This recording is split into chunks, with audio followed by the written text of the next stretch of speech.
नमस्कार। दिन भर की बड़ी खबरों में आप सभी का स्वागत है। मैं हूं आपके साथ नीतू गुप्ता। इस बुलेटिन में आज बात होगी मक्का मस्जिद ब्लास्ट मामले में एनआईए कोर्ट के फैसले की, कठुआ मामले में पीड़िता के वकील की गुहार की, जानेंगे कि राहुल ने कैसे बांटा किसानों का दर्द, प्रवीण तोगड़िया ने कैसे दिया बीजेपी को झटका और आखिर में बात भारत के खिलाफ चीन की चाल की। लेकिन तमाम बड़ी खबरों से पहले एक नजर सुर्खियों पर। 11 साल बाद मक्का मस्जिद ब्लास्ट केस में एनआईए कोर्ट ने सुनाया फैसला। सबूतों के अभाव में सभी आरोपियों को किया बरी। ओवैसी ने एनआईए की जांच पर उठाए गंभीर सवाल। कठुआ केस की सुनवाई जम्मू कश्मीर के बाहर चाहता है पीड़िता का परिवार। सुप्रीम कोर्ट से की चंडीगढ़ में ट्रायल कराने की मांग। 27 अप्रैल को होगी मामले की सुनवाई।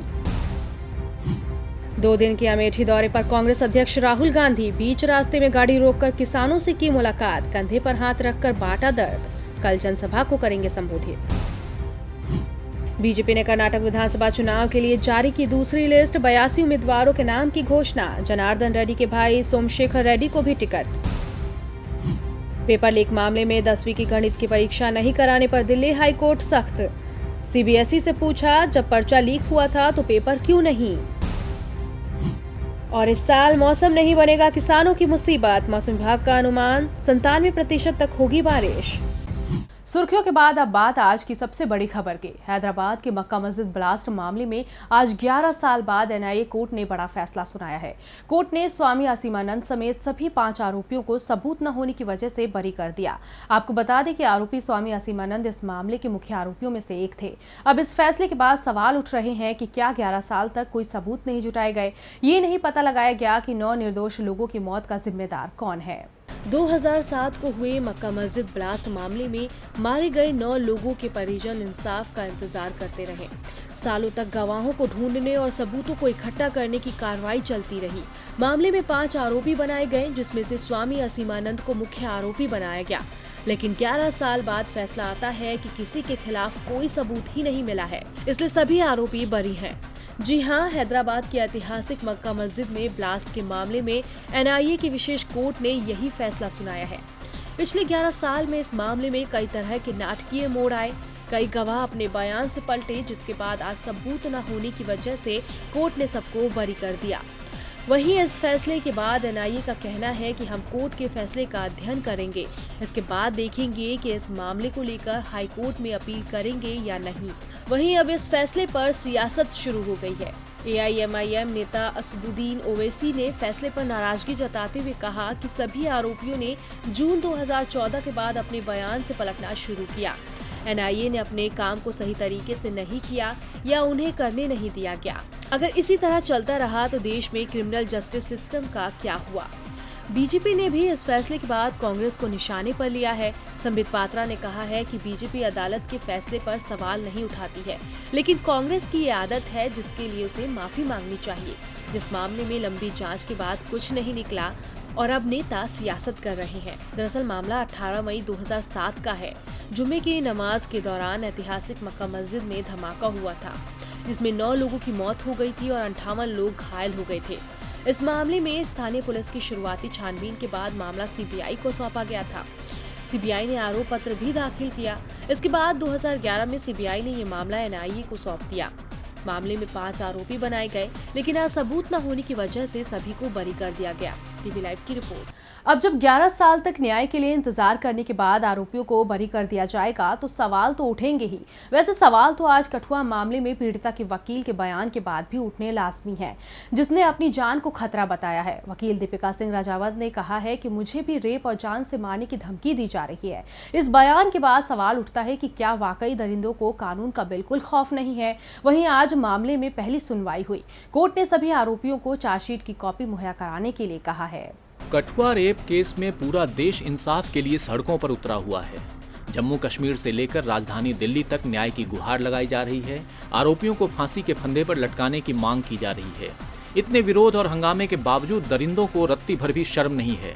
शैतान न्याय की आवाज उठाने से पहले ही मासूम की आवाज को तो हमेशा हमेशा के लिए खामोश कर ही चुके हैं। वहीं अब पीड़िता के लिए लड़ने वाली वकील को भी धमकाया जा रहा है। पीड़िता की वकील दीपिका सिंह राजावत ने अपने साथ रेप या हत्या कराए जाने की आशंका जताई है। उन्होंने कहा है कि मैं अपनी और परिवार की सुरक्षा के लिए सुप्रीम कोर्ट से सुरक्षा की मांग करूंगी। वहीं पीड़िता की वकील के इन आरोपों के बीच आज कठुआ गैंगरेप और हत्या मामले में जम्मू की सेशंस कोर्ट में सुनवाई हुई, जिसमें आरोपियों के वकीलों ने जज से शिकायत की कि उन्हें इस मामले की चार्जशीट की कॉपी नहीं मिली है। इस शिकायत पर अदालत ने सभी आरोपियों को चार्जशीट की कॉपी मुहैया कराने के लिए कहा है। वहीं सुनवाई के दौरान सभी आरोपियों ने पीड़ित पक्ष के दावों को खारिज करते हुए कहा कि नार्को टेस्ट के बाद सब कुछ स्पष्ट हो जाएगा। एक आरोपी तो ये भी बोला कि ऊपर वाला देख रहा है, लेकिन इस आरोपी को शायद ये नहीं पता कि ऊपर वाला तब भी देख रहा था कि कैसे एक मासूम की अस्मत को लूटा गया, कैसे दरिंदों ने मासूम का कत्ल कर दिया।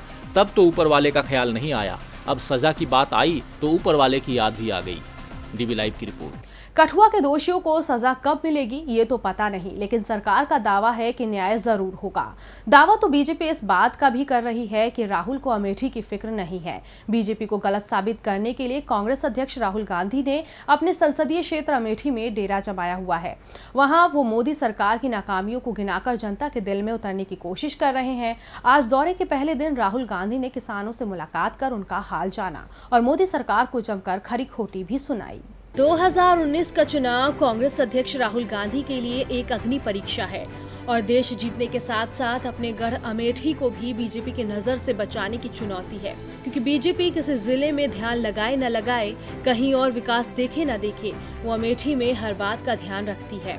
यहाँ तक कि 2014 में राहुल गांधी को चुनौती देने वाली स्मृति ईरानी भी अक्सर अमेठी का ही दौरा करती हैं। इसीलिए कांग्रेस अध्यक्ष ने 1 साल पहले से ही बीजेपी से अमेठी को बचाने के लिए रणनीति बनानी शुरू कर दी है। राहुल आज अमेठी की सड़कों पर उतरे और उन्होंने सबसे पहले मोदी सरकार से खफा अन्नदाताओं का हाल जाना। राहुल ने पाली गांव में किसानों से मुलाकात की। इस दौरान उन्होंने मोदी सरकार पर भी जमकर हमला बोला। कांग्रेस अध्यक्ष ने कहा कि बीजेपी के राज में किसानों की हालत बद से बदतर हो गई है। ये सरकार न कर्ज माफ करती है, न ही उनकी फसलों का उचित मुआवजा देती है। मोदी सरकार को कोसने के साथ साथ राहुल ने किसानों से कांग्रेस की सत्ता आने पर विकास का वादा किया। उन्होंने कहा कि सत्ता में लौटने पर फिर से विकास की राह पर अमेठी आगे बढ़ेगा। आपको बता दें कि राहुल 2 दिन के अमेठी दौरे पर हैं। आज जहां उन्होंने किसानों का दर्द बांटा, तो वहीं कल वो जनसभा कर लोगों का हाल भी जानेंगे। डीबी लाइव की रिपोर्ट। 1 साल पहले ही कांग्रेस अध्यक्ष राहुल गांधी अमेठी का रन जीतने की कोशिश में लग गए हैं, लेकिन उससे पहले कर्नाटक विधानसभा चुनाव का मुकाबला होना है, जिसमें पूर्व प्रधानमंत्री एच.डी. देवेगौड़ा की पार्टी जनता दल सेक्युलर की पार्टी की परेशानी खड़ी कर सकती है, क्योंकि कल तक AIMIM के भी मैदान में उतरने की खबरें थी। बाद में असदुद्दीन ओवैसी ने इनकार भी कर दिया कि उनका कोई प्रत्याशी नहीं उतरेगा, लेकिन अब JDS को ओवैसी का साथ मिल गया है। उनके नेता JDS का समर्थन करेंगे और ओवैसी खुद भी पार्टी के लिए प्रचार करेंगे। कर्नाटक में विधानसभा चुनाव के लिए 12 मई को वोट डाले जाएंगे और 15 मई को नतीजे घोषित होंगे। ये तभी साफ होगा कि कर्नाटक का किंग कौन होगा। लेकिन अभी जो स्थिति बनती दिख रही है, उसके मुताबिक त्रिकोणीय मुकाबला होने की उम्मीद है, क्योंकि जितना जोर बीजेपी और कांग्रेस लगा रही हैं, उतना ही पूर्व प्रधानमंत्री एच.डी. देवेगौड़ा की पार्टी जनता दल सेक्युलर भी लगा रही है। पार्टी दूसरे दलों को भी अपने साथ ला रही है, जिसमें उसे कामयाबी मिली है। ओवैसी पार्टी का साथ देने के लिए तैयार हो गए हैं। असदुद्दीन ओवैसी ने कहा कि हम कर्नाटक विधानसभा चुनाव नहीं लड़ेंगे, AIMIM JDS का साथ देगी और उसके लिए चुनाव प्रचार करेगी। हम समझते हैं कि कांग्रेस और बीजेपी पूरी तरह फेल हैं। वो जनता के भले के लिए कुछ भी नहीं कर सकती, इसीलिए हमने JDS का साथ देने का फैसला किया है। कल ही AIMIM प्रमुख असदुद्दीन ओवैसी ने घोषणा की थी कि वो चुनावी मैदान में नहीं उतरेंगे, जिससे कांग्रेस और बीजेपी को थोड़ी राहत मिली थी। लेकिन आज उन्होंने JDS का समर्थन करने का ऐलान कर फिर दोनों की मुश्किलें बढ़ा दी हैं, क्योंकि कर्नाटक में मुस्लिम की संख्या कुल आबादी के 16% है। राज्य की कुल 224 विधानसभा सीटों में से करीब 60 पर इनका खासा प्रभाव माना जाता है। कुछ इलाकों को छोड़ दिया जाए तो यहाँ के मुस्लिम वोटर कांग्रेस को समर्थन देते रहे हैं, लेकिन इस बार ओवैसी के JDS को समर्थन देने से मुस्लिम वोट बैंक किस ओर जाता है, ये देखने वाली बात होगी। डीबी लाइव की रिपोर्ट। कर्नाटक में JDS और ओवैसी का साथ आना बीजेपी और कांग्रेस दोनों के लिए बड़ा झटका है, लेकिन वहीं दूसरी ओर कल से अनिश्चितकालीन अनशन पर बैठने वाले तोगड़िया बीजेपी के लिए ही परेशानी का सबब बन गए हैं। इसलिए तो RSS तोगड़िया को मनाने में जुट गया है, लेकिन तोगड़िया ने उन्हें झटका देते हुए साफ कर दिया है कि वो अनशन पर अडिग हैं। पीएम मोदी के खिलाफ बगावत करने वाले प्रवीण तोगड़िया के विरोधी सुरों को रोकने के लिए विश्व हिंदू परिषद में उनके युग का अंत कर दिया गया। आरएसएस को लगा कि इस कार्रवाई के बाद वो थोड़े शांत होंगे, लेकिन उनके तेवर तो और बुलंद हो गए हैं। तोगड़िया ने बीजेपी के खिलाफ 17 अप्रैल को अनशन पर बैठने का फैसला किया है। तोगड़िया के अनिश्चितकालीन अनशन पर बैठने के फैसले से बीजेपी के लिए मुश्किलें खड़ी हो सकती है, इसलिए आरएसएस अब उन्हें मनाने में जुट गया है। गुजरात इकाई के 3 शीर्ष नेताओं ने विश्व हिंदू परिषद के पूर्व कार्यकारी अध्यक्ष प्रवीण तोगड़िया से मुलाकात की है। इस दौरान उन्होंने तोगड़िया से अनशन पर न बैठने की अपील भी की, लेकिन वो इतनी जल्दी कहां मानने वाले हैं। पूर्व वीएचपी नेता ने अपील को नामंजूर करते हुए आरएसएस को बड़ा झटका दे दिया। तोगड़िया ने साफ तौर पर कहा कि इस मुलाकात के दौरान संघ के नेताओं ने उनके अनशन के मुद्दे को लेकर चिंता जताई थी, लेकिन मैंने जो फैसला ले लिया अब उससे पीछे नहीं हटूंगा। मैं अनशन पर अडिग हूँ। इतना ही नहीं, उन्होंने संघ पर हमला बोलते हुए कहा कि संघ ने मंदिर बनवाने का नारा दिया था, लेकिन अब वो भटक गए हैं, पर हम अपनी राह पर ही चलेंगे। मोदी सरकार को अपना वादा पूरा करना ही होगा। डीबी लाइव की रिपोर्ट। जहां एक और प्रवीण तोगड़िया ने बीजेपी के खिलाफ मोर्चा खोल रखा है, तो वहीं बजट में आंध्र प्रदेश को विशेष पैकेज देने की मांग को लेकर टीडीपी के बाद अब लोगों ने भी सड़कों पर उतरकर केंद्र के खिलाफ हल्ला बोला है। प्रदर्शनकारियों ने आरोप लगाया है कि बीजेपी ने आंध्र को धोखा दिया है। वहीं बीजेपी के खिलाफ इस नाराजगी का फायदा उठाने के लिए विपक्षी दल कांग्रेस और लेफ्ट पार्टियों ने भी बंद का समर्थन किया। आंध्र प्रदेश को विशेष पैकेज देने की मांग को लेकर केंद्र सरकार पूरी तरह से घिर गई है। संसद से लेकर सड़क तक सरकार का विरोध किया जा रहा है। जहां संसद में टीडीपी ने मोर्चा खोल रखा था, वहीं अब सड़कों पर लोग उतर कर आए हैं। विशेष पैकेज की मांग को लेकर आज राज्य बंद किया गया था। इसी दौरान कई जगहों से हिंसा की खबरें भी सामने आई हैं। प्रदर्शनकारियों ने तिरुपति में आरटीएस बस स्टैंड के पास एक मोटरसाइकिल को आग के हवाले कर दिया। कई जगह तोड़फोड़ भी की। वहीं प्रदर्शनकारियों ने सरकार के सामने अपनी मांग रखी है, अगर राज्य को विशेष दर्जा नहीं मिला तो वो इसी तरह से ये बंद जारी रखेंगे। उधर विपक्षी पार्टियां जनसेना, कांग्रेस और लेफ्ट ने सोमवार के बंद को पूरा समर्थन दिया।